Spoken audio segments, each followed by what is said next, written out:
Hi, Premier Horgan. My name is Dr. Suzanne Simard. I'm a professor of forest ecology at the University of British Columbia. I really have admired your work with COVID. I believe that you've saved a lot of lives, you and the hard work of Dr. Bonnie Henry and Adrian Dix. It's admirable, and you've been a world leader. I hope, and I'm hoping, that you can maintain or at least establish your same name and keep it well in your dealing with our old growth forests. So I've been studying old forests for 40 years. I actually grew up in British Columbia. My grandfather, my great grandfather, and my dad were horse loggers. And when I came on the scene as a young forester, though, we were entering this long legacy of clear-cut logging. And that those old growth forests that I grew to love and know so well as a kid, they've all turned into a sea of clear cuts. We only have 3% old growth left. What does this mean? Well, I've been studying this for decades, like I said. Our forests, they store about 85% of our carbon on Earth. They're home to 80% of our species. They're where our clean water comes from. They're why we can breathe and have evolved as human beings. But now, as you know, we only have 3% of our really iconic big old growth forests left in British Columbia. And the world is depending on us to keep them safe. Just like the world is depending on Brazil to keep the Amazon safe, and Russia to keep the taiga safe. But the world is watching us actually fail. And we don't have to fail. And our kids know we don't have to fail. That's why they're at Fairy Creek right now protesting, because they know that there's a better way. And I really think that you have those leadership qualities. You have a good heart. You showed it to us with COVID and all those lives that you saved.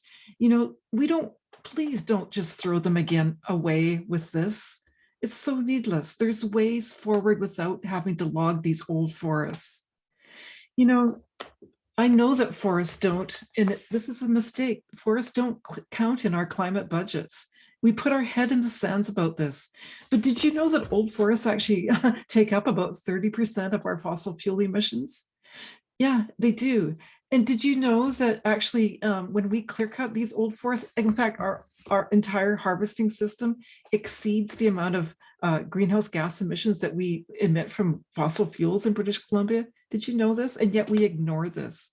And did you know that the wildfires and the beetle kill has actually blown the hole out of this, and that we're emitting about 4 times through these other natural disturbances that are linked to climate change, 4 times what we're emitting in fossil fuels? Yeah, it's a disaster. It's a disaster in the making. And our kids know this. I teach this to them in university. But they also know there's a better way. We need to take our focus off these iconic old growth forests. These are global hotspots for biodiversity and carbon. We know this. The whole world knows this. You don't seem to know that, but I'm telling you this because I think that you can use this information. The other thing I can tell you is that we have figured out ways by shifting our harvesting into second growth forests or less productive forests and reducing the cut. We need to reduce the cut. It's artificially high. I don't care who tells you, but it's been kept high for too long.